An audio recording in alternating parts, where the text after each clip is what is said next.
Buenas tardes. Bienvenidos a la segunda jornada, que realmente es la tercera de este ciclo Poesía y Exilio, preparado conjuntamente con el Ayuntamiento de Santander, el Parlamento de Cantabria, que generosamente nos ha cedido el espacio, dada la situación pandémica que atravesamos, también el Ateneo de Santander, la Consejería de Cultura del Gobierno de Cantabria, es decir, una serie de instituciones que decidimos conmemorar el centenario del nacimiento del escritor y del comunicólogo Eulalio Ferrer.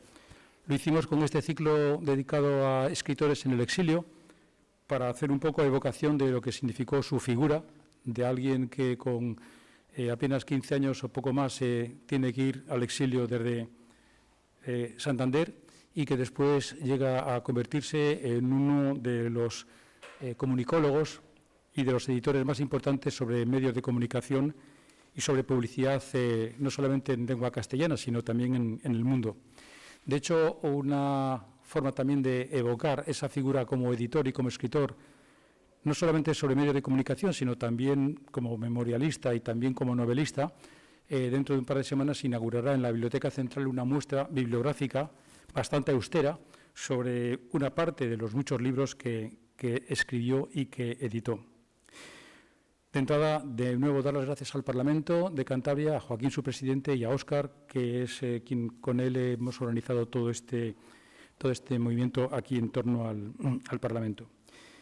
Decir, antes de presentar a los dos ponentes, que de nuevo el Parlamento nos ha prestado la sede, este espacio, para que a partir del martes que viene, durante 4 o 5 martes sucesivos, se desarrolle un ciclo de conferencias que también tiene que ver un poco con el contexto histórico de los pasos sucesivos que dio Eulalio Ferrer desde que dejó Santander.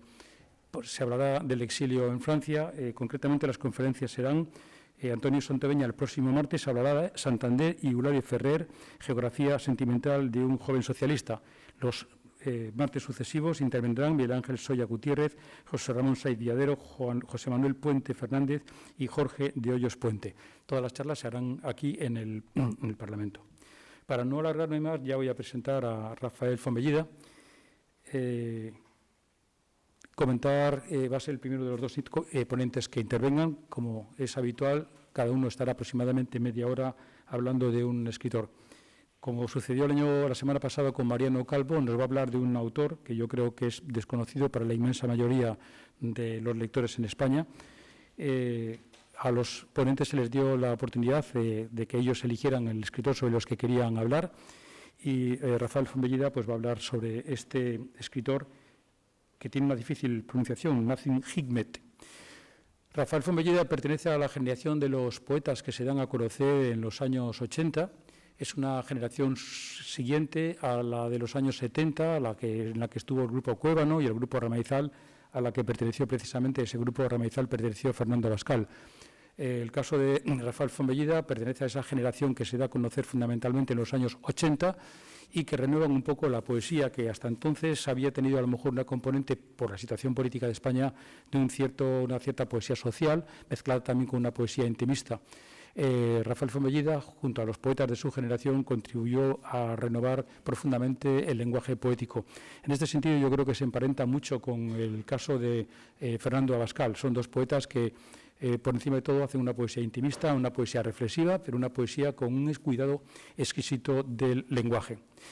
De Rafael Fontbellida, de su trayectoria poética, desde su primer libro, Lectura de las Aguas, hasta los últimos, pasando por Violeta Profunda o Di Realidad, una poesía en prosa en algunas ocasiones, poesía de verso y de otras, también ha practicado el género del haiku, una poesía muy exigente y sobre todo algo que a mí me llama la atención de algunos poetas, y en este sentido también coincido bastante con la valoración que aprecio en Fernando Abascal, y es que escriben unos libros muy unitarios. No son poetas que tengan una prisa por publicar y cuando tienen un libro preparado lo tienen y se ve que es un libro muy estructurado, un libro muy macizo, por así decir. Y unos libros de poesía, los de Rafael Fontbellida, en los que, sin excluir la emoción, que es fundamental en la creación artística, están siempre llenos de ráfagas o de guiños culturalistas, no vacíos, no de tipo exhibicionista, sino entrando, digamos, en comunicación o en relación con el discurso plenamente poético.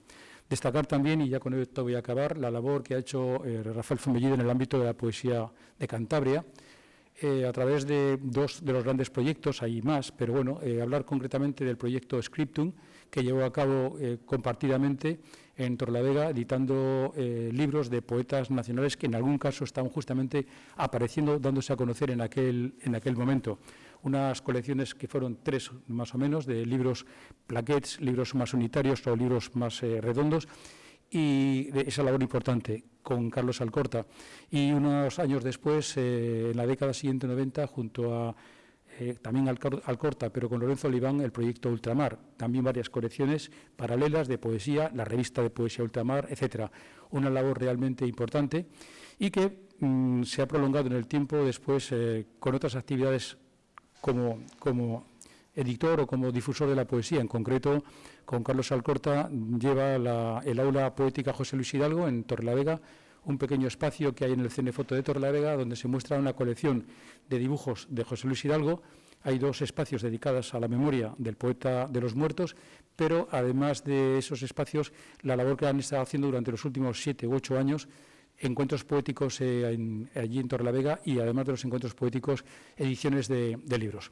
No voy a extenderme más, voy a dar paso porque vamos a presentarle a Fernando Abascal, no lo voy a presentar yo, me lo ha pedido un compañero de la Fundación y encantado de dejarle. Por lo tanto, antes de tú hablar, ¿le presentas, por favor, sí, a Fernando?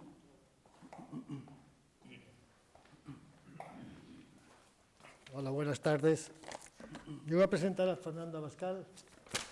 Bueno, lo presento porque es compañero mío en la universidad y tengo con él pues un trato muy cercano. ¿Qué voy a decir de Fernando?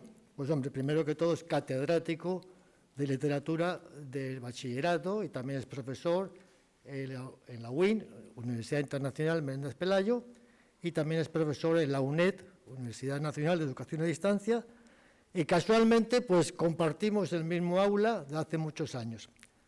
Él sale del aula y yo tengo que entrar. ¿Qué nos pasa? Que los alumnos le quieren tanto que le preguntan y le preguntan y le preguntan, y tengo mis alumnos que están empujando para soltar a Fernando. A los psicólogos nos gusta muchas veces encasillar a la gente dentro de los estereotipos. Yo diría que Fernando se encuentra entre el 20% de la población que es optimista y positivista, es decir, gente que ayuda mucho a vivir. Bueno, luego hay otro 20%, gente negativista y negacionista, que es mejor alejarse de ellos, y luego estamos el 60% que somos donde nos lleva el viento. Fernando pues, ha publicado varios libros de poesía y ofrece multitud de conferencias a las que soy un asiduo espectador. Colabora con otros autores, publica también libros. Casualmente he comprado el último libro del fotógrafo Santiago Sagredo, que publicó un libro sobre principios de incertidumbre, donde están sus poemas muy bien reflejados, junto también con 2 poetas más. La poesía de Fernando, a mi criterio, que no soy un experto en literatura, tiene un lenguaje cercano y coloquial. Es una persona que cuando lo lees es fácil de digerir. Los pensamientos que transmite Fernando son muy reflexivos y muy bien trabajados. Tiene una sobresaliente capacidad para transferir sus poemas, se entienden bien, sus escritos son muy mediáticos. Y a veces le gusta mucho evocar los sentimientos y las emociones en la gente. Tiene muy buena capacidad, tiene buena memoria semántica, usa muy bien el léxico, asocia conceptos, símbolos, hechos. Anitosis también. Sí. Y algo malo. No, todo bueno, Fernando. Para terminar, mira, los argentinos cuando quieren hablar bien de alguien, dicen, che, vos sos como una monedita de oro, que le gusta a todo el mundo, Fernando. En la tarde de hoy, Fernando nos va a presentar al poeta León Felipe, que ya sabéis que nació en Zamora y que pasaba los veranos aquí en Santander. Pero bueno, para que hable de León Felipe ya está Fernando. Y en nombre de la Fundación, Bruno Alonso, muchas gracias por participar con nosotros en estas jornadas.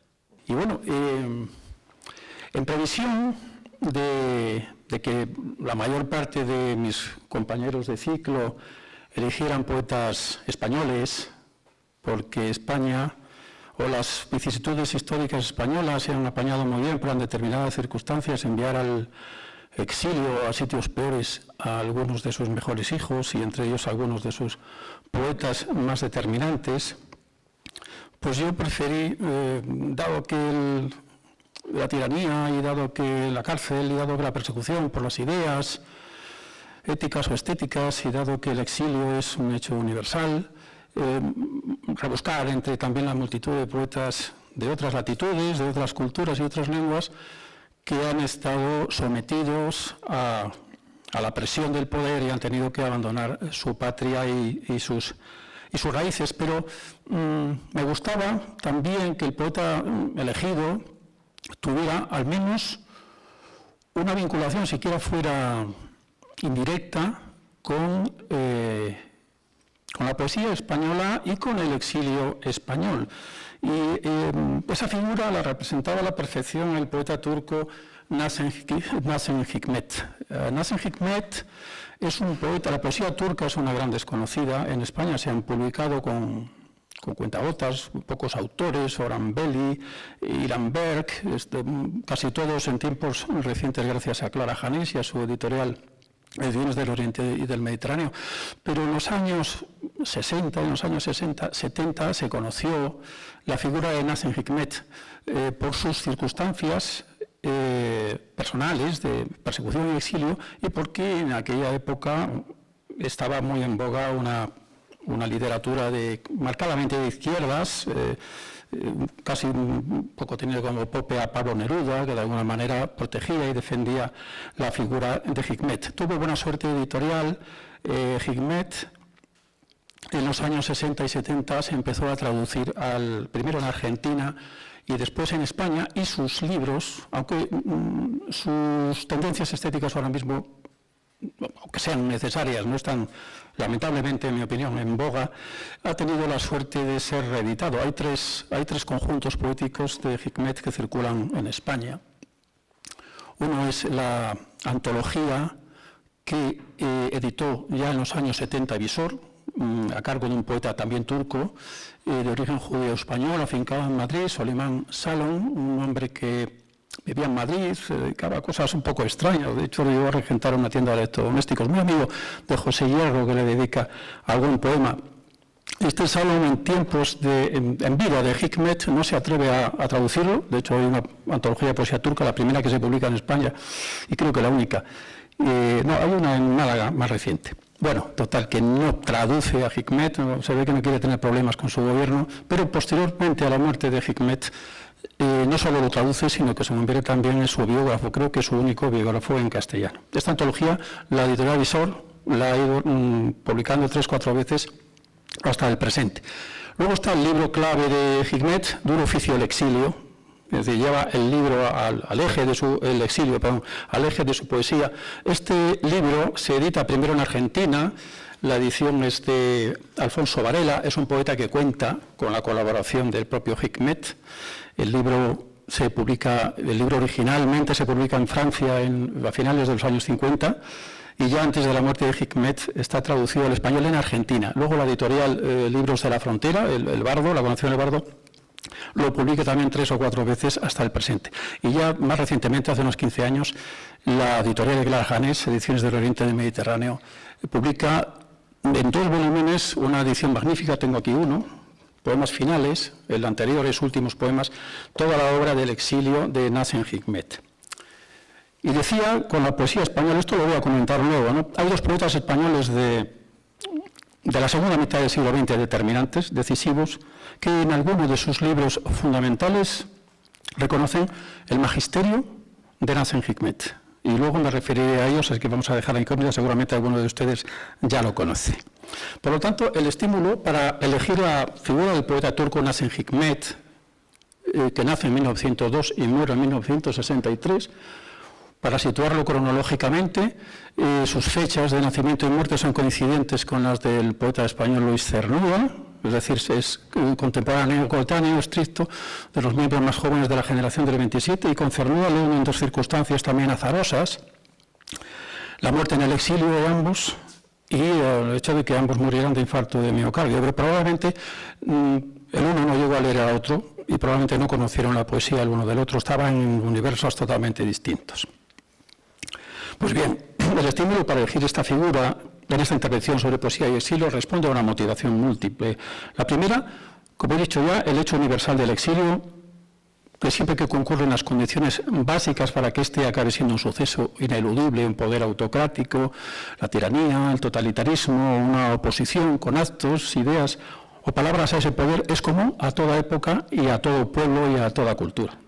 La segunda razón, la concurrencia de causas que forzaron tanto el exilio de Hikmet como el de algunos, como el de numerosos poetas españoles contemporáneos suyos, obligados por su significación política o por responsabilidad ética a alejarse de un régimen opuesto a sus convicciones humanistas, socialistas, como era el caso de Hikmet, democráticas en suma, ¿no? La evasión de un régimen que los silencia y los persigue. El tercer móvil sería el hecho de que tanto Hikmet como el concepto poético que representa están hoy en día, como ya he dicho también, soterrados bajo tendencias poéticas mayoritarias, unas cínicas y celebratorias, otras especulativas o de abstracción metafísica, otras, y esto es mucho peor, ahí está el premio Espasa para demostrarlo, de delicuescencia sentimental, de emociones básicas y de nula exigencia moral. Por lo tanto, una poesía como la de Hikmet es absolutamente necesaria. La poesía de Nazim Hikmet es, ante todo, una poesía existencial, moral. Y habiéndose forjado en una época de permanente convulsión política y siendo presidida por un determinado ideario, en este caso el ideario marxista, es también política, pues se proyecta desde el propio ser y su circunstancia íntima hasta la colectividad, haciéndose común a cualquier habitante de la polis. Poesía que se deja impregnar del mundo exterior en su radical crudeza, que toma partido e imprime a la poesía de Hikmet ese aliento solidario, humano, comprensivo, dramático y de valor universal que la configura. Una cuarta razón, la he comentado ya, la influencia en algunos poetas españoles que reciben esta influencia y la confiesan antes incluso de que Hikmet esté traducido al español. Por lo tanto, es evidente que habían leído al poeta turco en francés. Luego diré quién es. Conviene situar la figura y la obra de Nazim Hikmet en su contexto nacional para poder entender su posterior alcance universal. ¿Qué pudo llevar a este joven poeta de finales del Imperio Otomano y confusos comienzos de la República Turca, nacido entre los algodones de una familia descendiente de pachás y altos funcionarios, era de familia acomodada, Nazim Hikmet, criado culturalmente en el refinado Liceo Galatasaray, educado en lengua francesa, en la lengua francesa que empleaban las élites istanbulitas, y ferozmente nacionalista en su primera juventud. Son los años posteriores a la Primera Guerra Mundial, cuando las potencias aliadas ocupan Estambul y hay una fuerte reacción nacionalista en el país. A elegir la posición del pueblo en su opresión y sufrimiento. Lo cierto es que es temprana la actitud iconoclasta de Hikmet, su tentación de hacer caer los ídolos de la cultura tradicional, la política autocrática y el inmovilista conservadurismo social que en su nación había construido. Hikmet, que a raíz de su ejercicio como maestro de escuela primaria en diversas poblaciones de Anatolia, conoce la realidad social de las capas más humildes, cruza clandestinamente la frontera de la Rusia revolucionaria. Él ve en Rusia el foco de las ideas del presente, ¿no? Y se forma en Moscú en contacto con la conmocionante experiencia de esta transformación cultural y política. Hikmet, como poeta y agente cultural, se construye en las aulas y las dinámicas de la escena posrevolucionaria en Moscú, paralelamente con Mayakovsky, Vietny o Bagritsky. Se alimenta con el teatro y el cine de Meyerhold, Eisenstein o Pudovkin. toma conciencia de la bipolaridad social que dibuja un excluyente abismo entre riqueza y desposesión, y decide, y son sus palabras, aprovechar su conocimiento en beneficio de los demás. La revolución soviética alienta a Nassim Hikmet a trabajar culturalmente por el pueblo, una decisión misional. Era una nación como la suya, donde el pueblo era mayoritariamente analfabeto. A su primer regreso a Moscú en 1924 y en declaraciones al diario Cumhuriyet, el joven poeta, de cuya actividad cultural en Moscú ya se tiene noticia, declara: «He vuelto a mi país para publicar, sobre todo, literatura del pueblo, del trabajador y del campesino». Convencidamente comunista y radicalmente transformador en su dirección ético-estética, el Nassim Hikmet, que regresa a Turquía, experimentará en pocos años un auge indigerible para la conformista sociedad literaria turca, anclada en las formas tradicionales del orientalismo arábigo-persa, en su antiguo lenguaje cultista inaccesible al pueblo, en sus temáticas esteticistas y en su acomodado escalafón de jerarquías y castas. Nassim Hikmet es el introductor de la poesía moderna en Turquía, es el gran renovador porque es el primer poeta que adopta las formas occidentales, las formas que se derivan de la vanguardia, tanto en Rusia como en Occidente, a la poesía turca. Eso es algo que incomoda profundamente. Además, en Turquía, como sociedad jerárquica que era, el respeto a los viejos poetas, a los que se consideraban allí grandes poetas, era sagrado. Entonces, no se tolera que Nassim Hikmet aparezca con nuevas ideas, casi como un elefante en una cacharrería, queriendo acaparar los planos de la renovación e intentando arrinconar a viejos poetas. La sociedad literaria turca, veremos, no le va a defender nunca. La erupción de Hikmet en las letras turcas supone en principio la adopción de un idioma común y transitable, inteligible para individuos de cualquier estrato social, algo de lo que la poesía turca, cultista, como he dicho, estaba totalmente alejada. La renovación de las formas clásicas y populares, incluida la más arraigada de todas, el rubái, con la incorporación de nuevos enfoques y tonalidades. En sus propias palabras, dice Hikmet: intentaré inocular materialismo a los rubáis. El establecimiento de la temática social o íntimo-social de una edición vanguardista que irá paulatinamente rotando hacia el realismo y la adopción de las libertades métricas occidentales como ejes mayores de su propuesta poética. Y presidiendo toda acción una ética humanista y una fe sostenida en el carácter transformador del arte. En 1937 el propio Hikmet explicaba: «Vuelvo a afirmar que rechazo el arte por el arte. Para mí, conceptuar al arte como una institución activa dentro de la sociedad significa ver al artista como un ingeniero del alma humana». Y en esta frase está citando al mismísimo Stalin. Los problemas para Hikmet se expandirán en dos frentes principales: el literario, donde su comunidad de enemistades crecerá exponencialmente a medida que su talante iconoclasta va a proceder al derribo de aquellos ídolos cuyo culto considera periclitado, todos los intocables de la poesía turca que le preceden, los cuales inician feroces campañas para desprestigiarlo, poetas como Ahmet Hashim, como Yahya Kemal y otros.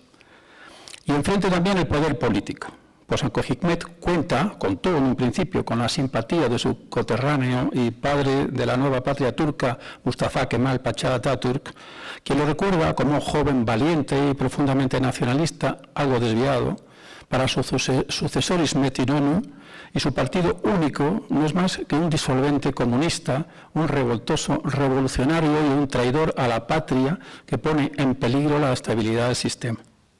Demasiados y poderosos enemigos había acuñado el poeta durante sus aproximadamente 15 años de vida pública en Turquía. Un proceso, se le persigue, se le procesa, un proceso por incitación a la rebelión, un tribunal reconocidamente injusto, el nulo apoyo de las capas intelectuales y el obligado silencio de los medios de comunicación condenan a Hikmet a una reclusión de 35 años, luego reducidos a 28 y medio, de los que cumplió de manera efectiva y continuada 13 años hasta ser amnistiado en 1951. Una vez que sale de la cárcel, Nasim Hikmet es buscado para ser asesinado, tiene que huir de intentos de asesinato, y esto le lleva al exilio, la certeza de que de una manera u otra van a acabar con su vida, bien asesinándolo o bien condenándolo a muerte. Durante su largo periplo carcelario, a Nasim se le permite escribir.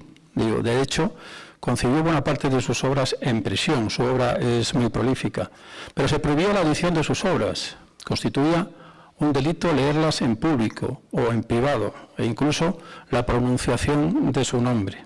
No nos extraña que Soliman Salom no se atreviera a traducirlo, si quería volver a Turquía vivo. Acto seguido, y viendo de nuevo peligrar su libertad y su vida, Nasim Hikmet parte al exilio. La vida de Hikmet en el exilio se exilia en Moscú. Nasim Hikmet descendía de una familia, como ya hemos dicho, acomodada, pero tenía un antepasado polaco. Esto le facilita que el gobierno de Polonia le conceda un pasaporte polaco y se puede exiliar. Cuando se exilia, él muere como ciudadano polaco, curiosamente, sin abandonar nunca la escritura en lengua turca. Pero se exilia en Moscú. El gobierno de la Unión Soviética le facilita una racha en la que puede vivir con cierta comodidad en el exilio moscovita. Por lo tanto, este exilio no fue incómodo en lo material. Gozó además del reconocimiento del mundo intelectual europeo y sudamericano, propicio en esos años de la Guerra Fría a simpatizar con las causas socialistas y antifascistas, con los represaliados, silenciados o exiliados. De hecho, Nasim Hikmet siempre profesó una gran simpatía solidaria hacia el exilio español, y en la época de la Guerra Civil defendió la causa republicana. Llegada en su patria, su poesía alcanzó la universalidad. Uno de sus grandes difusores, ya hemos dicho, fue Pablo Neruda. Pero supuso en lo personal un inmenso desgarro. El abandono de su patria, no ha sido su lengua, como ya dije, y una ruptura familiar definitiva. Es decir, en el momento en el que él se exilia, su mujer y su hijo quedan en Turquía y nunca los va a volver a ver, porque no se les permite salir del país. En total, Nasim Hikmet pasó la mitad de sus 61 años de trayecto vital repartidos entre la prisión y el exilio. Su poesía da buena fe de ello, principalmente su libro considerado mayor, y que tiene el exilio como motivo base. Duro oficio el exilio. Uno entiende la poesía de Hikmet política en el sentido aristotélico, desde el punto de vista de que el poeta como individuo nunca pierde el sentido de la comunidad, y hacia la comunidad orienta su escritura en función de sus convicciones y persuadido del poder transformador de la palabra y el arte. Es política por cuanto su poesía se escribe bajo la opresión de unas muy particulares condiciones sujetas a la política de su tiempo, como víctima perseguida por la autocracia turca y como poseedor de unas convicciones socialistas de las que nunca abdica. La política en su poesía es, como la historia, el punto de contacto entre la intemporalidad y el tiempo, por emplear una expresión de Eliot.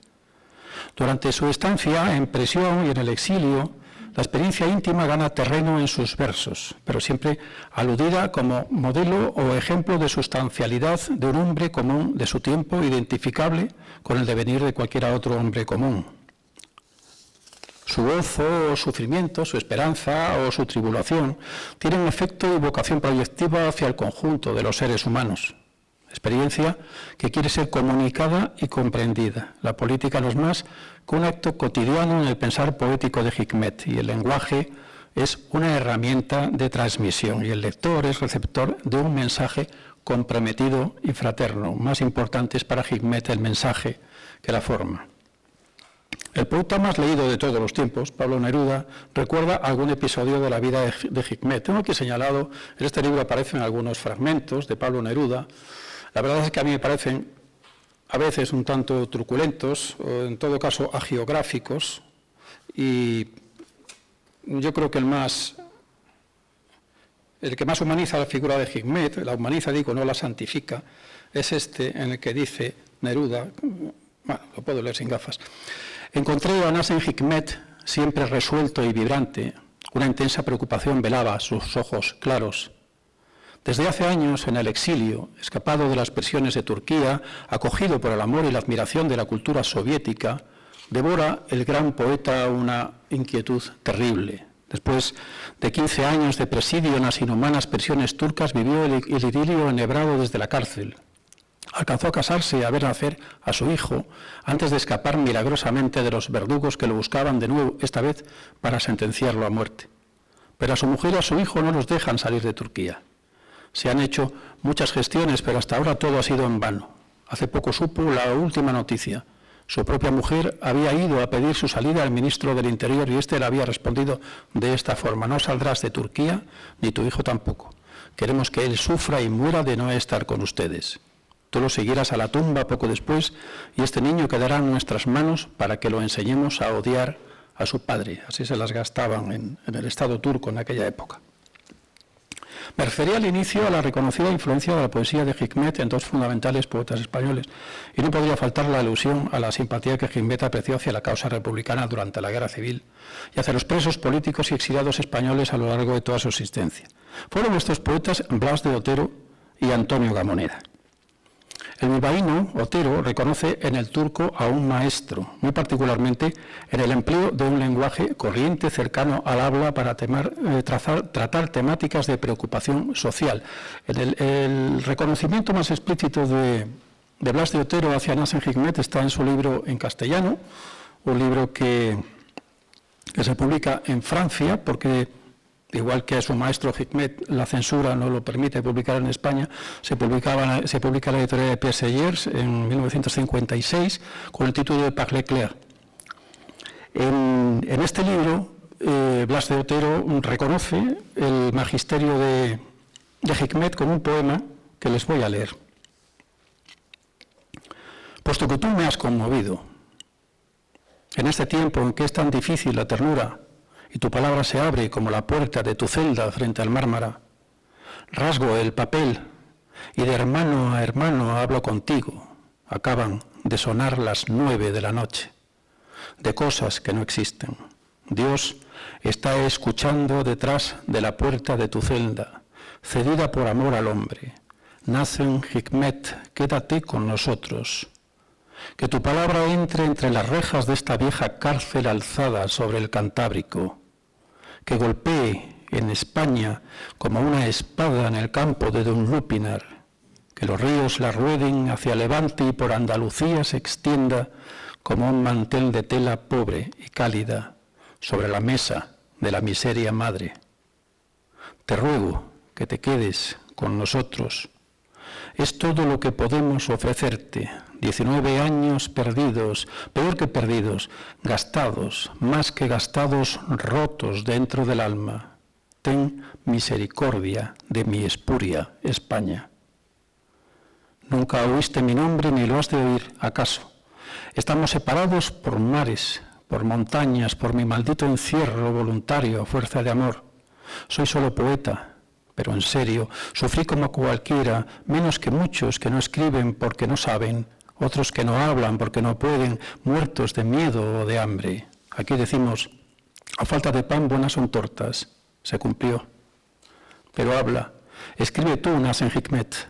Cuenta por ahí lo que te he dicho, háblanos del viento del este y la verdad del día. Aquí entre sombras te suplico, escúchanos. Cuando Blas de Otero escribe este poema, evidentemente lo declara, no conoce a Hikmet, está a punto de conocerlo. Se concierta un encuentro en París entre ambos, una visita a París de Hikmet cuando Blas de Otero estaba en esa ciudad. Pero finalmente Blas de Otero, que estaba en aquel momento envuelto en una de sus profundas crisis depresivas, no se atreve a acudir al encuentro y manda a un emisario para disculparse ante el poeta turco, al que finalmente no conocerá nunca. Nazım Hikmet devuelve a Blas de Otero el poema con otro poema, un poema de Hikmet dedicado a Blas de Otero y titulado España. Hermano mío, Blas de Otero, he escrito una poesía en respuesta a la tuya, pero ahora te envío otra, más digna de ti. Algunos de nosotros ya tienen 60, otros más, otros hace mucho, que no son más que un puñado de huesos, España es nuestra juventud. España es una rosa de sangre abierta en nuestro pecho. España es nuestra amistad en la oscuridad de la muerte. España es nuestra amistad a la luz de la invencible esperanza y los grandes olivos desgarrados y la tierra amarilla y la tierra roja y agujereada. Algunos de nosotros ya tienen 60, otros más, otros hace mucho que no son más que un puñado de huesos. Madrid cayó en el 39. Desde entonces hasta hoy, por cuántas cosas agradables o tristes ha pasado la humanidad. En el 39 cayó España. En el 62, de las minas de Asturias, nos llega su voz colérica y cálida. La luz de nuestra esperanza no puede ser vencida en Bilbao. España fue nuestra juventud. España es nuestra juventud. España es nuestro destino. Un poema de amor a España, uno de los últimos poemas de Nassim Hikmet, puesto que está escrito en 1962. Antonio Gamoneda, por su parte, reconoce el influjo de Hikmet, en especial en otro libro también fustigado por la censura, su libro Bus Castellano, que no pudo ser publicado completamente hasta después de la muerte de Franco, en concreto en 1982 se publicó. El propio poeta leonés dejó escrito: Bus Castellano tiene unos padres. Yo hice este libro dominado por dos fuerzas poéticas, las letras de los cantos negro-americanos y la poesía del turco Nassim Hikmet.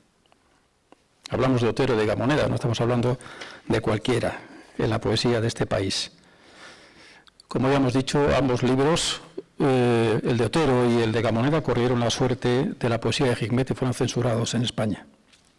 Quiero acabar con otro testimonio de otro poeta español perseguido y encarcelado, Marcos Ana, que conoce a Nassim Hikmet en Moscú también, cuando faltan pocos meses para la muerte del turco. Y relata: en aquel, mi primer viaje a la Unión Soviética en 1962, me resultó especialmente entrañable conocer al poeta Nassim Hikmet, un año antes de su dura muerte. Fue un encuentro de los que recordaré siempre, por la densidad humana de su vida y de su obra. La bondad de sus ojos azules y su frente pensativa hablaban en silencio de las cárceles turcas en las que había pasado muchos años. Un gran poeta popular de versos entrañables, una voz cálida y profunda para la paz, para el amor, para la inmensa humanidad, un término que le gustaba utilizar con la mayor ternura. Nos unieron enseguida historias semejantes, palabras conocidas, palabras de hambre, de piedra y de hierro, de dolor y esperanza. Intercambiamos los mismos sueños urdidos en las prisiones de Turquía y España. No conocía aún su noble y grandiosa poesía. Después apresé en mis manos, como agarraría el pan la avaricia de un hambriento, un ejemplar de su libro Duro oficio el exilio, traducido por el escritor argentino Alfredo Varela. Me invadió su poesía, abrió en mí un camino muy hondo. Lo tengo con otros libros amados en mi mesilla y me sigue desvelando muchas noches y no pocas madrugadas, porque sus versos están muy cerca de mi corazón y del corazón del mundo. Igual leo dos poemas del libro para cerrar. Esos versos están muy cerca del corazón y del corazón del mundo se encuentran en este libro, como digo, un libro Duro oficio el exilio, en el que se entrecruzan poemas amorosos con otros de corte social, histórico, varios de ellos escritos en forma epistolar. Son demasiado largos para leerlos, pero bueno, no obstante voy a leer un par de ellos. Este, por ejemplo, titulado Paseo nocturno. Saliste de la cárcel y enseguida dejaste embarazada a tu mujer. La tomas por el brazo y a la noche paseáis por el barrio. El vientre de la dama casi le llega hasta la nariz. Ella lleva con gracia esa carga sagrada. Tú te sientes altivo y orgulloso. Hace fresco. Ese frescor que tienen los bebés cuando las manos se les hielan. Quisieras apretarlas en las tuyas para darles calor.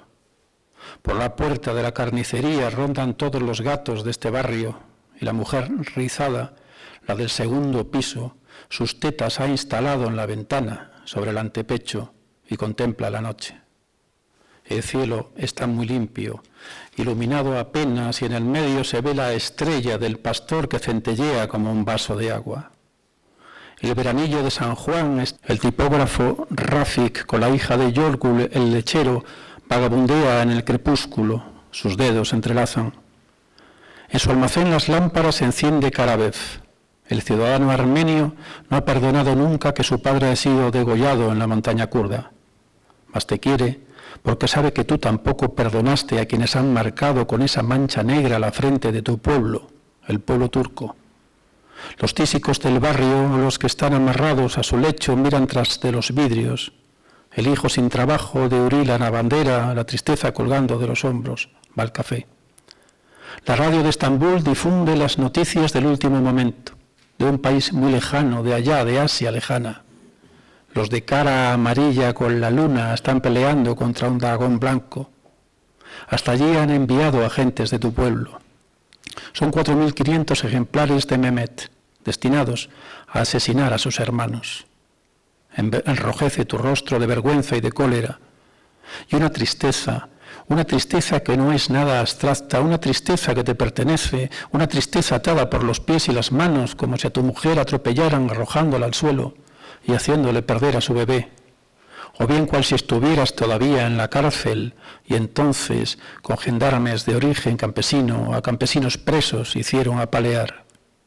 La noche ha caído repentinamente. El paseo nocturno ha terminado. Un coche policial aparece en la esquina de tu calle y tu mujer susurra, no será por nosotros. Y para acabar, 2 poemas breves.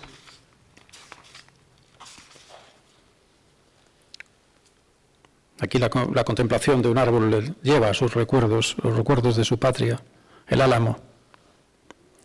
Para Nedim, poeta de Estambul, árbol es el reflejo de la luna en el agua, es el ciprés cara de plata, su titilante luz.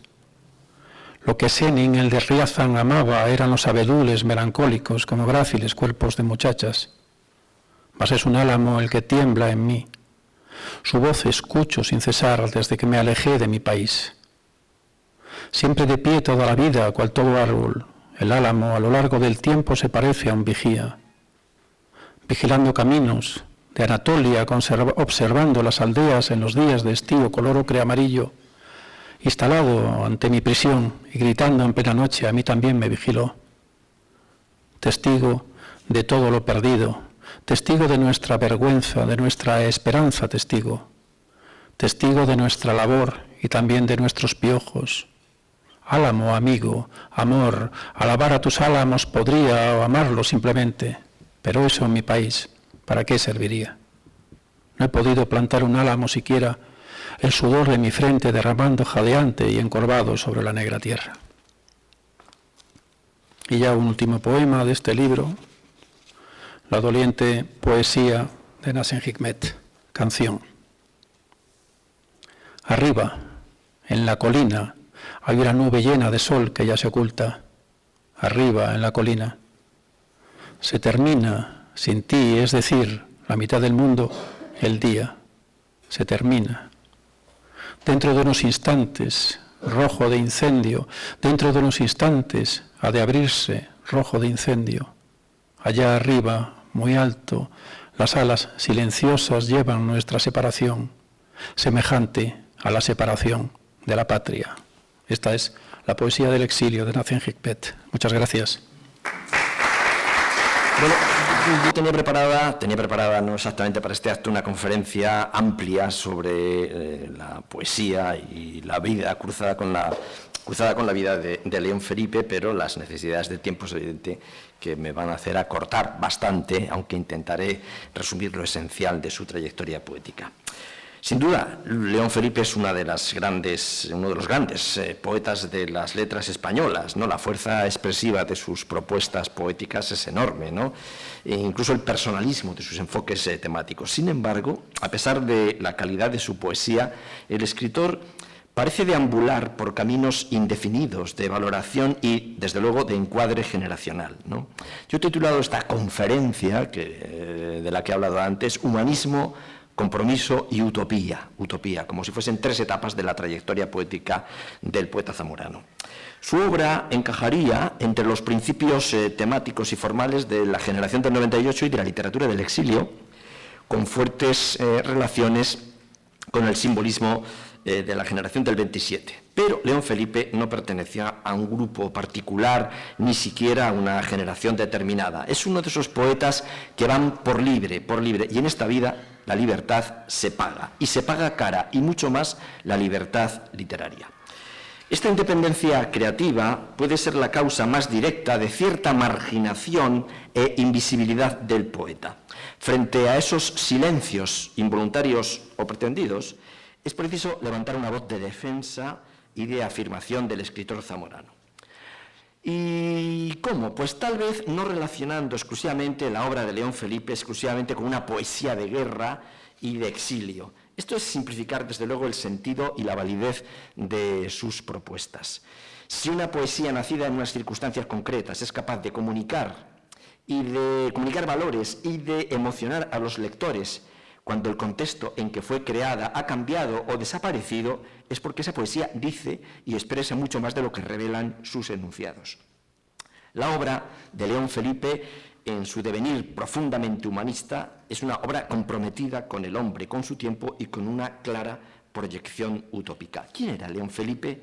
León Felipe Camino Galicia, 1884, Tábara, un pueblo de Zamora, como él decía, uno de esos pueblos castellanos de meseta alta, abierta y dura, donde su padre ejercía de notario. A los 9 años se encaminará con su familia a Santander.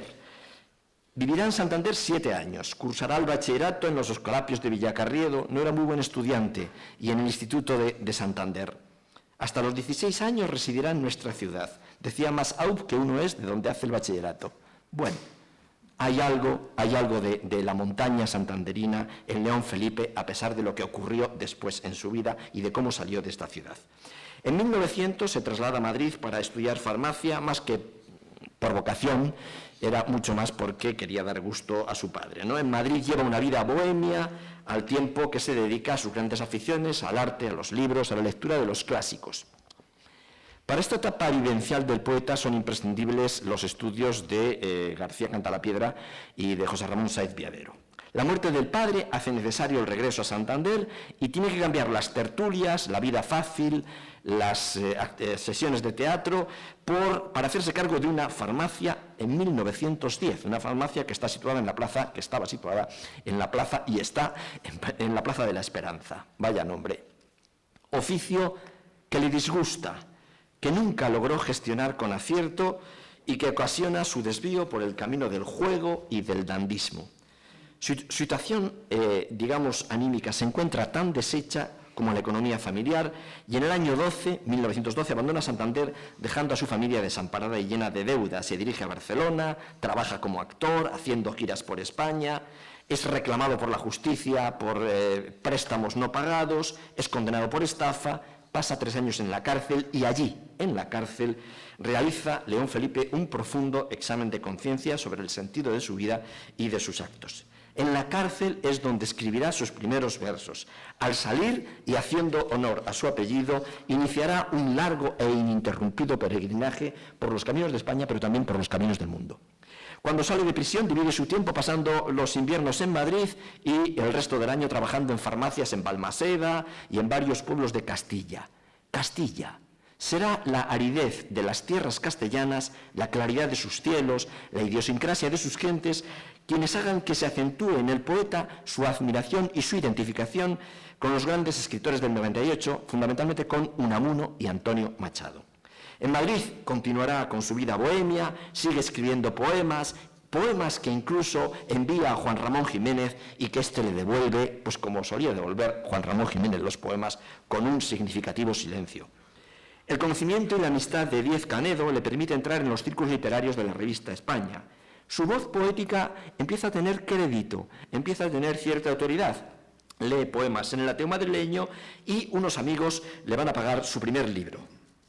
Y de este modo, de la soledad del camino, de las exaltaciones místicas y de los hundimientos personales y terrenos, va a surgir este primer libro titulado Versos y oraciones de caminante, del año 1919. Contaba nuestro poeta 35 años.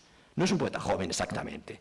En un momento de furor de la estética vanguardista, el poeta zamorano se presenta ante el mundo literario con una obra de corte tradicional, de profunda fuerza emotiva, que sigue de cerca las corrientes intimistas y emocionales de Bécquer, de Rosalía de Castro, de Machado, de Unamuno, con una escritura humilde, minúscula, que nos llega siempre en voz baja. El propio poeta escribe: más bajo, poetas, más bajo, no lloréis tan alto, no gritéis tanto, y pide a sus versos que os guíe Dios y os libre de la declamación.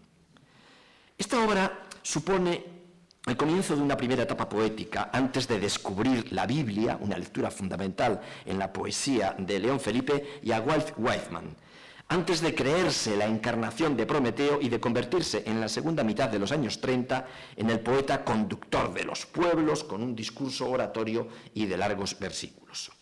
En versos y oraciones de caminante, el poeta rechaza la poesía como artificio, como jeroglífico expresivo, y se inclina por una escritura personal, sencilla, íntima, en la que el yo se muestra como sujeto poético en un proceso unificador con el objeto de la creación. Desde esta perspectiva, el sentimiento prevalece sobre la realidad y lo subjetivo prevalece sobre el objetivo. Este primer libro de León Felipe, en este primer libro su poesía se vuelca en lo comunicativo, y más que un hacer con las palabras, se trata de un decir en el que lo que prima es la emoción. El poeta se desnuda física, sentimentalmente, plasma su sentimiento trágico de la vida, entendida esta como un misterio y como un problema existencial. Poema: qué lástima que yo no pueda cantar a la usanza de este tiempo lo mismo que los poetas de hoy cantan. Qué lástima que yo no pueda entonar con una voz engolada esas brillantes romanzas a las glorias de la patria. Qué lástima que yo no tenga una patria. Debí nacer en la entraña de la estepa castellana y fui a nacer en un pueblo del que no recuerdo nada. Pasé los días azules de mi infancia en Salamanca y mi juventud sombría en la montaña. Después ya no he vuelto a echar el ancla y ninguna de estas tierras ni me levanta ni me exalta. La obra, en realidad, es un extenso monólogo del yo del poeta, de un tú autorreflexivo que se siente solo, insignificante como piedra de camino, poema como tú.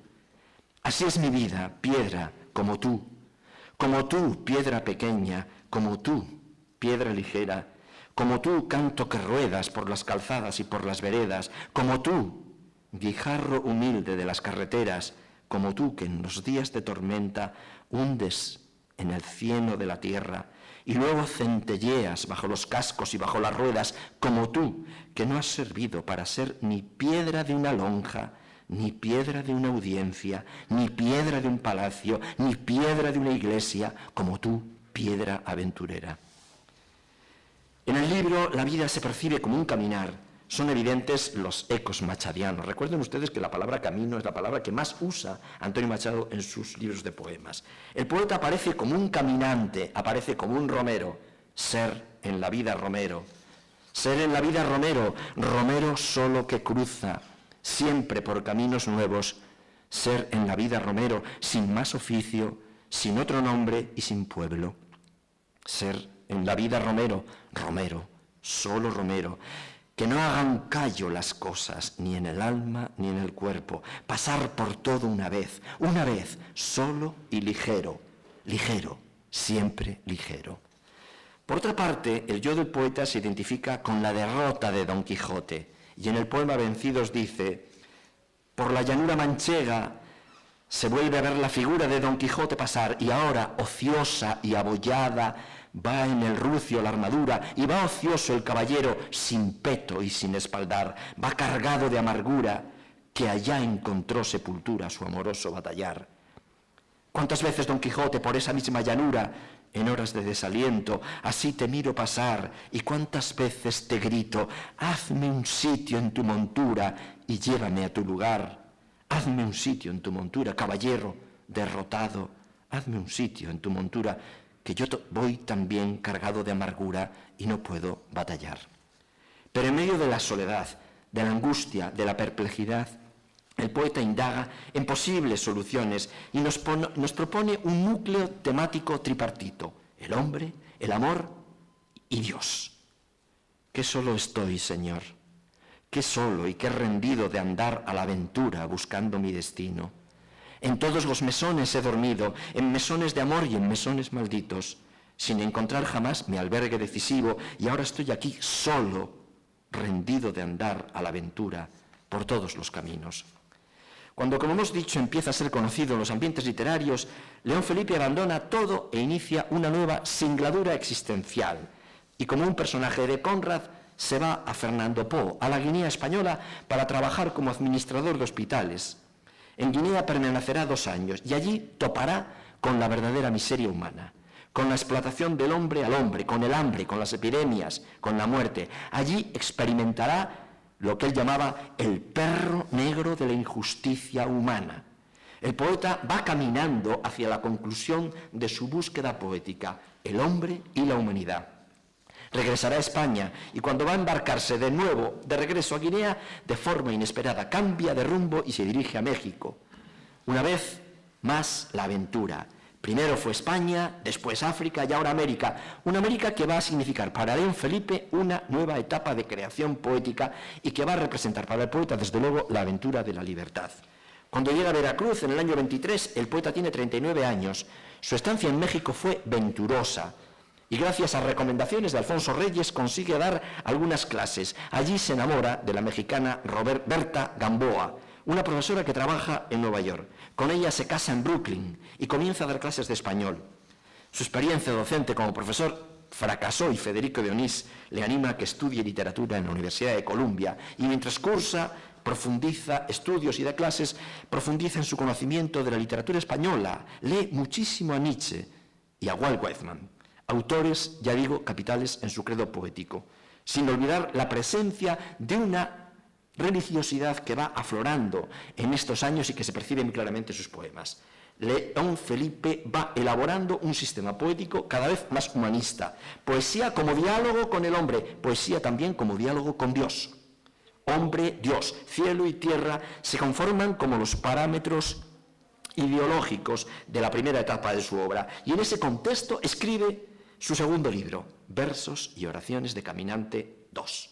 En él, León Felipe da un salto definitivo en su teoría poética, la búsqueda de Dios y de una razón trascendente, los anhelos místicos y el tono casi oracional del primer libro ahora se mudan en una poesía que quiere crear un compromiso firme con la realidad, con el hombre, con las circunstancias del presente histórico de su autor.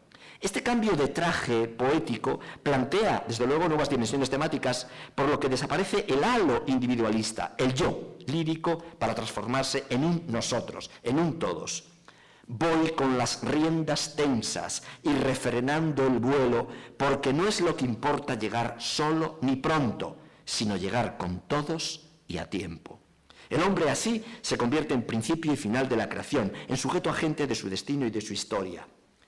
En el poema La Ascensión leemos: aquí vino y se fue, vino, nos marcó nuestra tarea y se fue. Tal vez detrás de aquella nube hay alguien que trabaja lo mismo que nosotros, y tal vez las estrellas no son más que ventanas encendidas de una fábrica donde Dios tiene que repartir una labor también. Aquí vino y se fue. Vino, llenó nuestra caja de caudales con millones de siglos y de siglos, nos dejó unas herramientas y se fue. Él, que lo sabe todo, sabe que estando solos, sin dioses que nos miren, trabajamos mejor. Detrás de ti no hay nadie, nadie, ni un maestro, ni un amo, ni un patrón, pero tuyo es el tiempo y esa gubia con que Dios comenzó la creación. La relación entre el hombre y Dios también se puede volver problemática. Sabemos que no hay tierra ni estrellas prometidas. Lo sabemos, Señor, lo sabemos y seguimos contigo trabajando. Sabemos que 1000 veces y 1000 veces pararemos de nuevo nuestro carro y que 1000 y 1000 veces en la tierra alzaremos de nuevo nuestro viejo tinglado. León Felipe defiende ahora, adelantándose a Pablo Neruda, una poesía impura que desvele las contradicciones del contexto histórico y a la vez la doble condición del hombre, la inmanente y la trascendente, en una lucha de superación ascética, como podemos ver en el poema titulado Pie para el niño de Vallecas, de Velázquez. De aquí no se ve nadie. Mientras esta cabeza rota del niño de Vallecas exista, de aquí no se va nadie, nadie, ni el místico ni el suicida. Antes hay que deshacer este entuerto, antes hay que resolver este enigma, y hay que resolverlo entre todos, y hay que resolverlo sin cobardía, sin huir con unas alas de percalina o haciendo un agujero en la tarima. De aquí no se va nadie, nadie, ni el místico ni el suicida, y es inútil, inútil toda huida, ni por abajo ni por arriba. América supuso para León Felipe el despertar de sus sueños líricos, la visión mística del paraíso americano, muy del estilo de Whitman, poeta al que siempre consideró como un hermano, se trocó en un infierno y decepcionado regresa a México. Y allí León Felipe va a reencontrarse con su eterno amigo, Don Quijote. El hidalgo manchego, cuyas aventuras y desventuras explicaba el poeta en sus clases, se va a configurar como representante de todo un mundo de valores muy afín al poeta zamorano. Y surge entonces con fuerza el deseo desde México de volver a España. Estamos en el año 31, abril, se proclama la República. El júbilo de León Felipe tuvo que ser enorme. Los fundamentos sociopolíticos del nuevo régimen se hermanaban con los planteamientos doctrinales de la poética del escritor. Permanece varios meses en Madrid, pero no tarda en regresar a México, donde residirá hasta el año 34 y más tarde pasa a Panamá. Su estancia en España coincide con la aparición de 3 antologías, una de su obra poética publicada por Austral y las otras 2 colectivas, una elaborada por Federico Manís y la otra, qué importante, la poesía española contemporánea de Gerardo Diego. En esta última, la rigurosísima antología de nuestro poeta, publica una poética, León Felipe, en la que ordena sus ideas acerca de la poesía y que después será reproducida en uno de los libros fundamentales de León Felipe, que es Ganarás la luz, con el título de Fórmula de Prometeo. En esa breve reflexión ratifica la índole del cambio producido en su escritura, la importancia de la escritura en la evolución de la humanidad, iluminadora del camino a seguir, el hecho de que la poesía pone en contacto al hombre con los planos superiores. Es decir, León Felipe en esta poética ensancha el concepto de lo literario de tal forma que en él cabe desde las escrituras bíblicas hasta, como él dice, el último slang de las alcantarillas. Porque lo importante es la contribución sincera al esfuerzo común.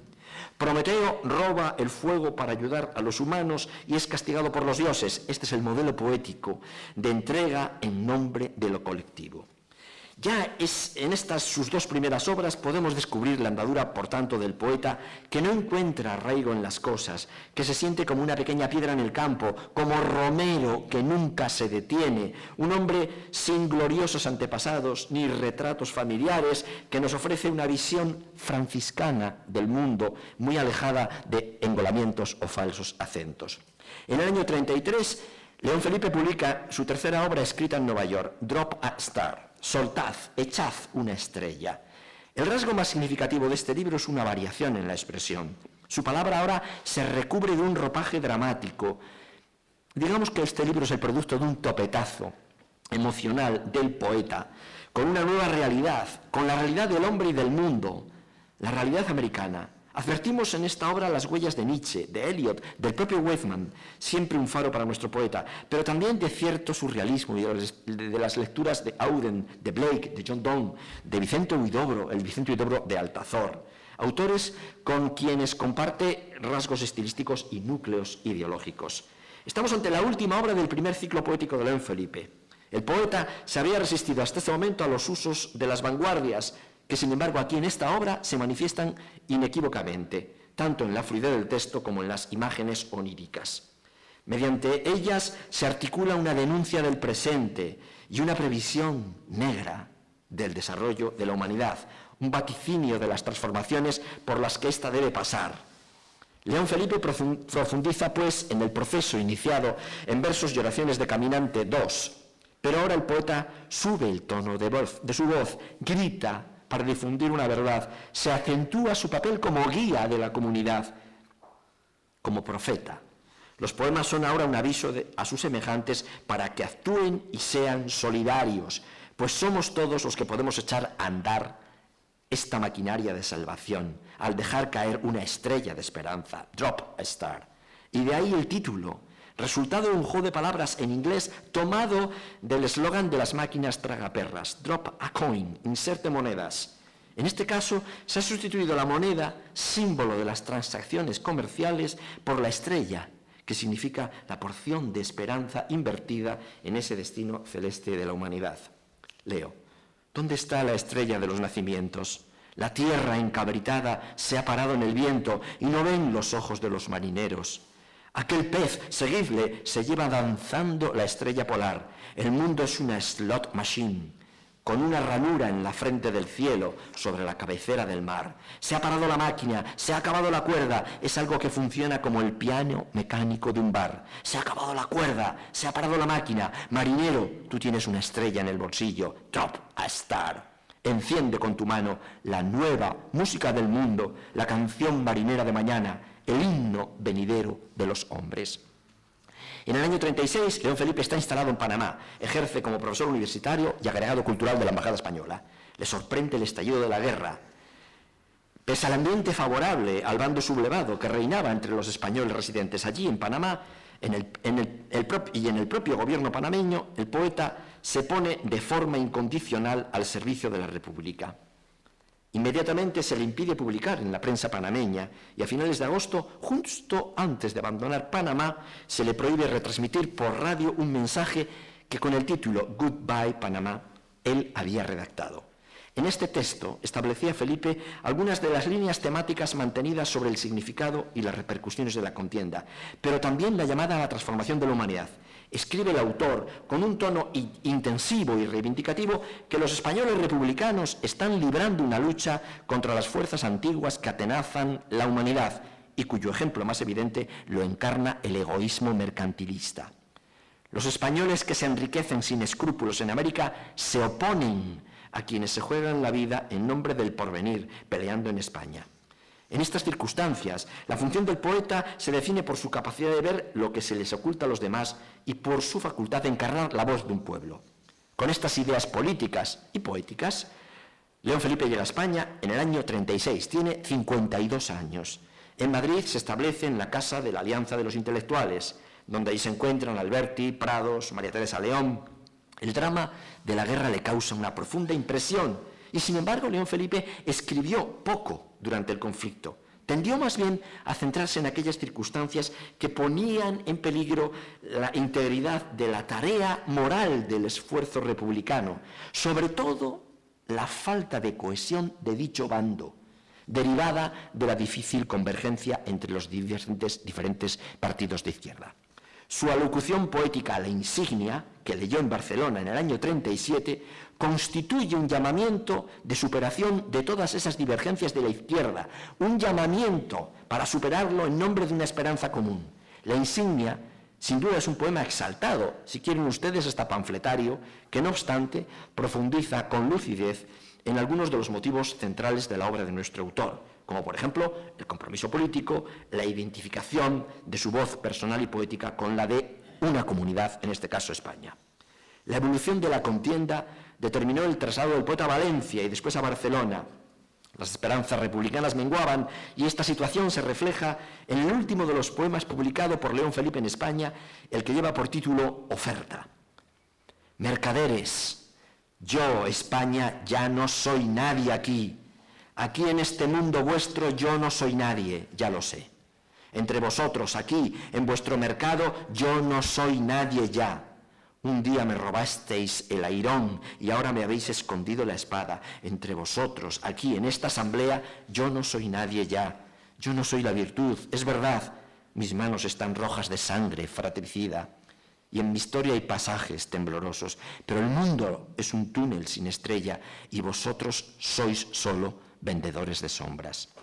En este poema, que le creó políticamente una situación muy incómoda, vemos cómo España se dirige en primera persona a los mercaderes, dando por consumada su aniquilación material y la derrota de sus aspiraciones históricas. La guerra no se menciona, solo aparece representada en la metáfora de un mercado en el que el pragmatismo comercial se enfrenta al idealismo y a la entrega desinteresada. Tras una breve residencia en Francia, participa en Valencia en el famoso Congreso de Escritores. Durante la guerra se refugió en la Embajada de México, periodo del que da un testimonio muy negativo de su persona Juan Ramón Jiménez, con esa lengua tan cruel que tenía el poeta andaluz, ¿no? Juan Ramón Jiménez Mantecón. Qué mala leche tenía, qué grande era como poeta. Cuando dijo, referido a Felipe, refugiado en la Embajada de España en México, lo de Felipe me lo explico, pero lo de León... Poco después va a Francia. Se iniciará el exilio. Cruzará de vuelta el Atlántico a finales del año 38 y no va a volver jamás. En el transcurso de este viaje escribe El payaso de las bofetadas o El pescador de caña, obra que junto a Español del éxodo y del llanto supone una transición entre la poesía de combate escrita durante la guerra y una nueva fase cada vez en la que el mito cada vez cobra más importancia y que culminará en el año 43 con su mejor obra, yo creo que es Ganarás la luz. Un procedimiento formal gana terreno cada vez más, es la mezcla de prosa y de verso.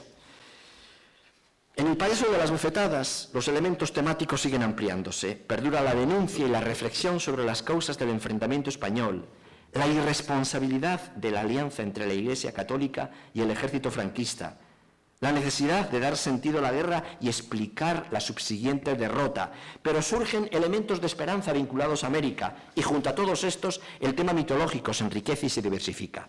Pero toda moral parece haber perdido su sentido. En los poemas escritos entre el año 38 y 39, el mundo ha enloquecido. Y León Felipe solo encuentra un punto de salvación y de esperanza. ¿Cuál? La locura. Porque ante el encarnizamiento de la Segunda Guerra Mundial, que va a venir, parecía una sinrazón seguir defendiendo la justicia y la fe en la humanidad. En el año 39, el poeta está en México. Ofrece una primera lectura de los poemas de Español del éxodo y del llanto. En este nuevo libro, la guerra se observa desde una perspectiva doble. Siguen presentes los aspectos dolorosos de la contienda, pero extrae una lección útil con la que afirmar el destino del hombre y los poderes de la poesía. España es percibida por el poeta como un vacío, la negación de los sueños, y frente a la imagen ideal de la patria como lugar de todos, el símbolo que representa a España es el del hacha, que corta lo unido y deja a su paso una estela de dispersión y de polvo. Pese a todo, León Felipe es capaz, como en toda su obra, de articular una esperanza final. Si la patria ha sido destruida, queda una comunidad más general y básica, la del ser humano. Un ser humano libre de ataduras, de la tierra y de la tradición. Poema de ese libro. Español del éxodo de ayer y español del éxodo de hoy, te salvarás como hombre, pero no como español. No tienes patria ni tribu. Si puedes, hunde tus raíces y tus sueños en la lluvia ecuménica del sol y yérguete, que tal vez el hombre de este tiempo es el hombre movible de la luz, del éxodo y del viento. Antes de la guerra civil, León Felipe sentía la necesidad de una transformación progresiva del ser humano. Ahora, la destrucción de todos los valores hace el cambio irremediable. A partir del año 39, el llanto es la metáfora elegida por el poeta para hablar de la poesía. En el llanto se halla el poder de articular el futuro y el verdadero canto. Ante la victoria del bando nacionalista, para León Felipe este es el poder de los exiliados, ya que conservan algo que ni la Iglesia ni el ejército pueden cultivar, la palabra. Dice en el poema Reparto: sin el poeta no podrá existir España, que lo oigan las arcas victoriosas. Las arcas son las expediciones militares de marroquíes. Que lo oiga Franco. Tuya es la hacienda, la casa, el caballo y la pistola. Mía es la voz antigua de la tierra. Tú te quedas con todo y me dejas desnudo y errante por el mundo. Mas yo te dejo mudo, mudo. ¿Y cómo vas a recoger el trigo y alimentar el fuego si yo me llevo la canción? ¿Cómo nos recuerda esto a Me queda la palabra de Blas de Otero, de su libro Pido la paz y la palabra, del año 55, posterior? Los primeros años de exilio fueron difíciles, pero muy productivos en México, donde la comunidad española no dejó de pasar la oportunidad de continuar con la tradición cultural republicana.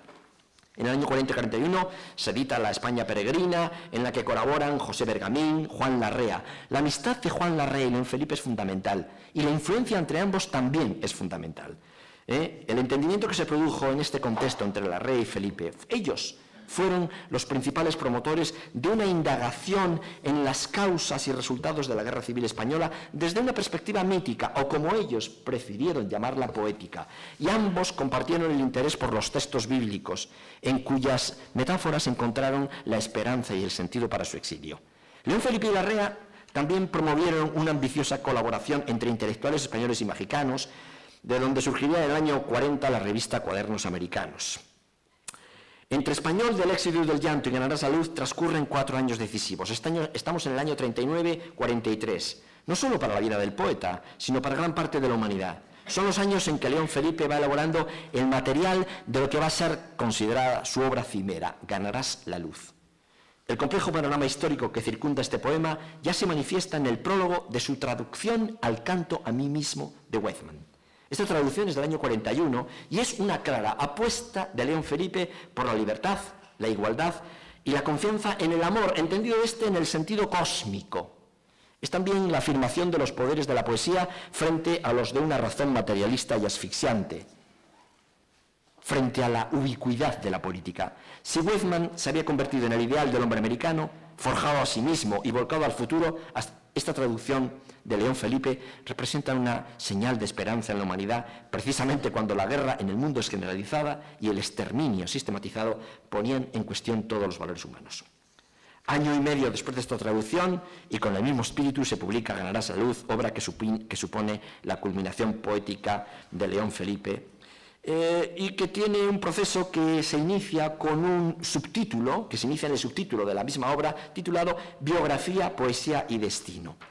Biografía, Poesía y Destino. Ganarás la luz despliega una intención doble. Es como el fuego que ilumina y que también da calor. En esta obra la poesía se convierte en un elemento mixto, empapado de historia, de filosofía, de política, de religión, conservando pese a todo sus particularidades. La poesía se define por ocupar un campo impreciso donde las realidades, los sueños, la historia y el mito, la sensatez y la locura están entrelazados. La poesía, según nuestro autor, constituye un espacio donde todo es posible, es una patria utópica que se enfrenta a la historia en los momentos más dolorosos, como la guerra o el propio exilio. La poesía, para León Felipe, logra unir al poeta con el resto de los hombres, no solo con los de su misma creencia y nación, sino con todos los hombres de todos los tiempos y de todas las naciones. Solo la palabra dicha con esta ambición universal se salva de la desaparición. Dice, la poesía se apoya en la biografía, es biografía hasta que se hace destino y entra a formar parte de la gran canción del destino del hombre.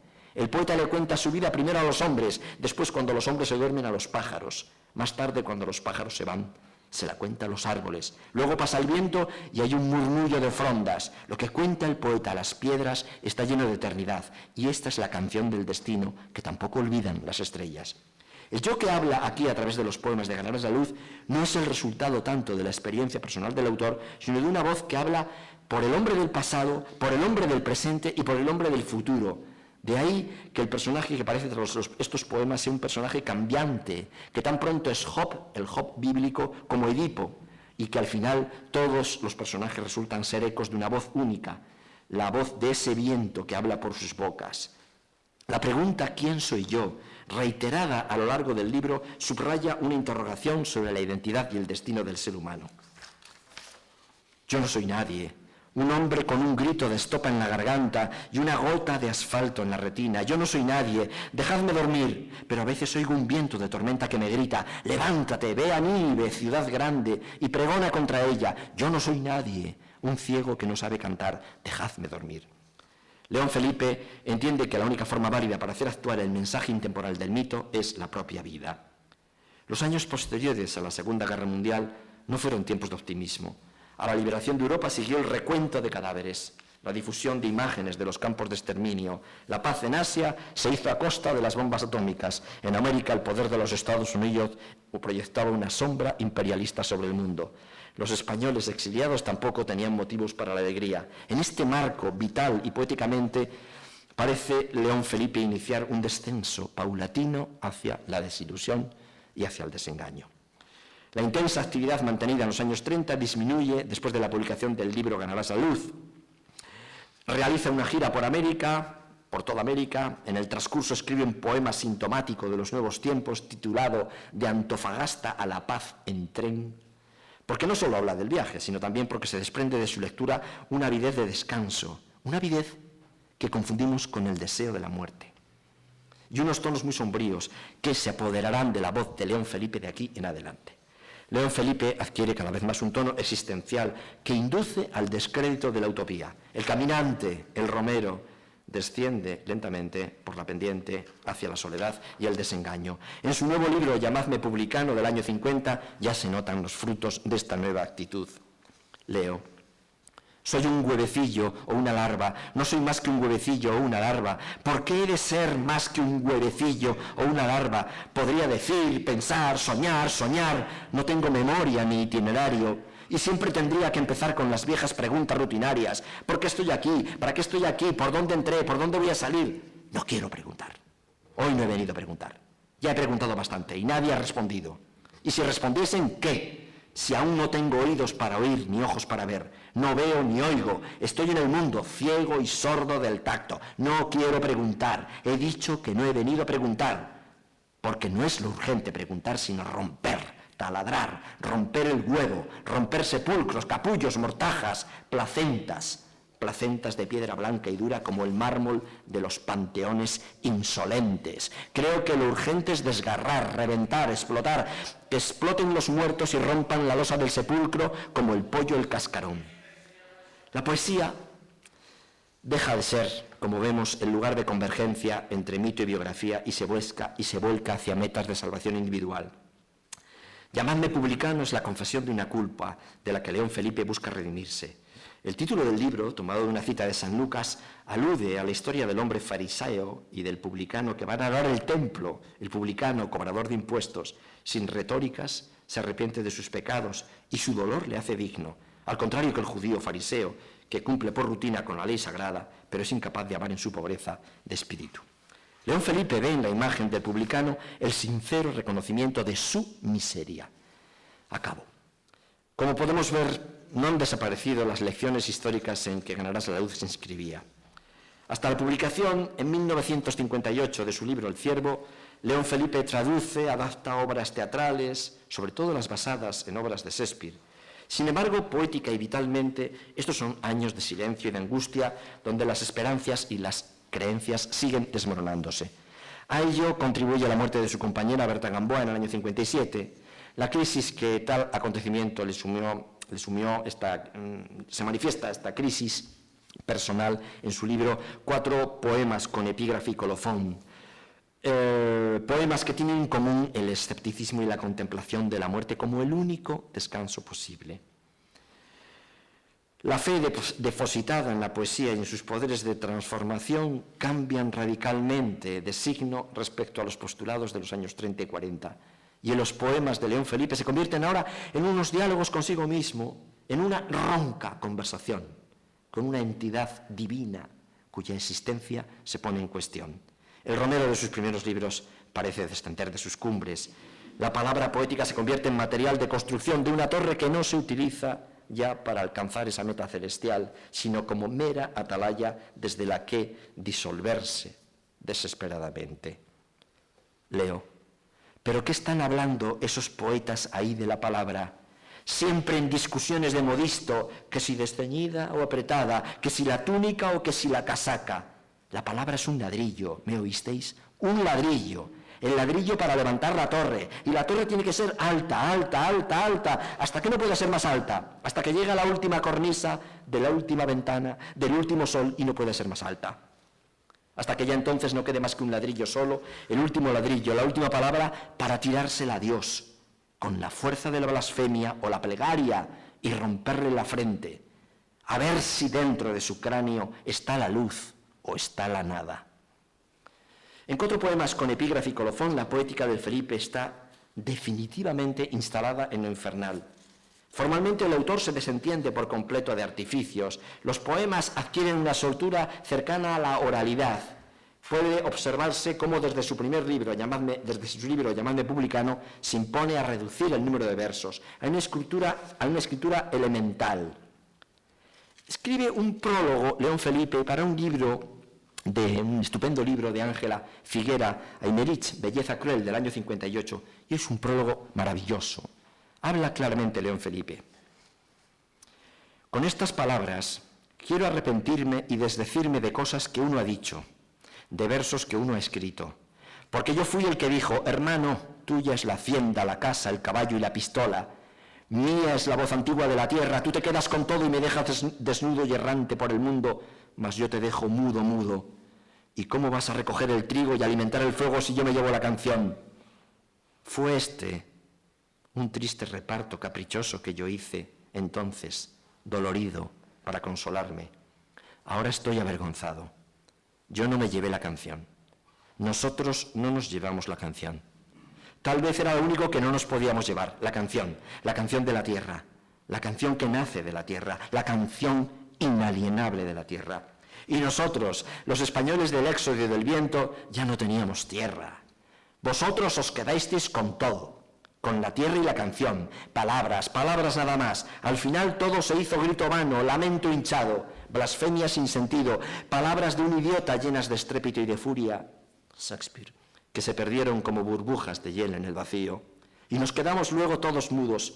Los mudos fuimos nosotros, los desterrados y los mudos.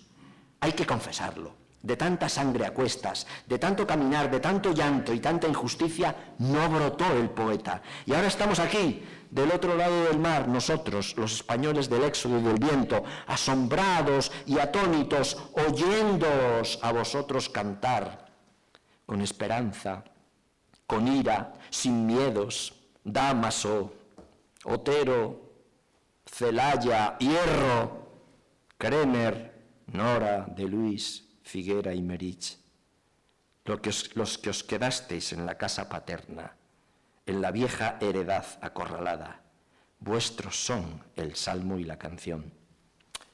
Tremendo. El reconocimiento de la labor de los jóvenes poetas españoles de la posguerra está asociado en León Felipe con un profundo sentido de culpa y de arrepentimiento, que le lleva incluso a negar la importancia histórica de uno de los capítulos decisivos de su carrera y de la cultura española contemporánea, el exilio. Como vemos, León Felipe se retracta de lo dicho entonces. Los intelectuales exiliados no se apoderaron de la voz poética de España ni del sentido sagrado de su literatura. Vuelve el autor a identificar su labor con sus compañeros exiliados, pero no ya en la exaltación de la comunidad, sino en el sentimiento de un rotundo fracaso. El poeta está sumido en el desencanto, hasta el punto de querer arrastrar en su propia desesperación a sus compañeros. En el año 64 aparece en un periódico mexicano un nuevo poema de León Felipe con el título de Ángeles. La sorpresa que causó se debía a que con este poema rompía el poeta 7 años de silencio. Durante este tiempo su fama había crecido. Su nombre se había convertido en España también en cita inevitable para las nuevas generaciones. En su poema Ángeles, surgido ante la noticia de la muerte de un amigo, León Felipe intenta convertir nuevamente el dolor en la esperanza. Cargado de patetismo, pero también con repuntes optimistas, este poema forma parte de una nueva obra, Oh, este viejo y roto violín, del año 65, su última y gran composición. El título de una de sus secciones, El zurrón de las piedras, podría servirnos para definir el contenido de todo el libro, pues en él se mezclan motivos y tonos ya practicados. El tema quijotesco, la desesperanza ante la maldad congénita del ser humano, el deseo de terminar, de acabar de una vez con el camino fatigoso de la vida, el sarcasmo ante la injusticia dominante. En el impresionante poema Escuela de ese libro, nuestro autor, ya anciano, hace recuento de las andanzas de su vida, insistiendo en los aspectos trágicos y en su propia debilidad, en su condición de hombre. Es otro intento de alcanzar por parte del poeta el perdón, de reconciliarse consigo mismo y con su destino, el reconocimiento de que su religiosidad ha de conducirle a la contemplación de la humanidad. Como en los demás escritos de sus últimos años, su monólogo y su diálogo con Dios se confunden plenamente. León Felipe habla desde la frontera de la muerte. Su fe parece reponerse en alguno de los poemas de Oh, este viejo y roto violín, algo no solo atribuible a la vejez, sino también como un intento de alcanzar un equilibrio entre su compromiso con la historia y el consuelo de la religión. Sin embargo, en este último libro vemos poemas que se escriben en la veta más oscura de su inspiración. La historia para León Felipe es un cíclico atropello de las esperanzas, un proceso controlado por un Dios impasible, una digestión tortuosa en la que el ser humano se halla irreparablemente atrapado. Los poemas escritos entre el año 64 y 68 se aproximan a estos planteamientos. Un pequeño volumen surgido como prolongación de este viejo y roto violín apareció con el título de Rocinante. De nuevo la temática quijotesca, espectadores, pero por otro Rocinante se empareja con Pegaso, un caballo idealizado capaz de remontar el vuelo por encima de lo envilecido. Esta dualidad, que puede ser entendida también como la lucha entre la corporalidad y los impulsos de trascendencia, se reitera en el intenso poema Oh, el barro, escrito el año 67, un año antes de su muerte. Oh, el barro, y si le llamásemos arcilla, ¿no es lo mismo arcilla que barro? Sí, pero suena mejor arcilla. Y así, en femenino, parece otra cosa, arcilla. Se piensa en la mujer, en una doncella mancillada, en la novia del viento, oh pobre novia violada por el viento. De aquí nació el hombre, así lo cuenta el Génesis, de la cópula oscura de la arcilla y el viento. Y qué horrible fue aquello, el gran aborto. Cállate, no hables así. Pero si lo sabe todo el mundo, ¿qué es lo que sabe todo el mundo? Que el hombre está mal hecho, que es una catástrofe, un fracaso, un aborto, el gran aborto. ¿Cómo se sabe? ¿Quién lo ha dicho?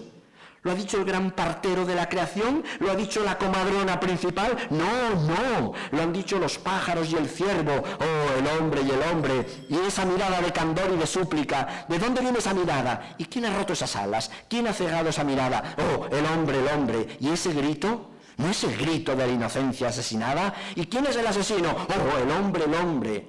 Luego el amor, ese ángel blanco y candoroso, escondido, prisionero de pronto, y al apuntar el alba en el oscuro calabozo del sexo.